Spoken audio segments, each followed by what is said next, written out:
Sadyang sila yun, oh. Kubo? Oo, bagong kabi.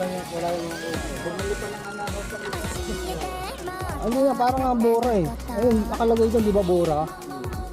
Yun tayo pumasok, ano tayo? May tubo-kubo na, no? Maganda dito.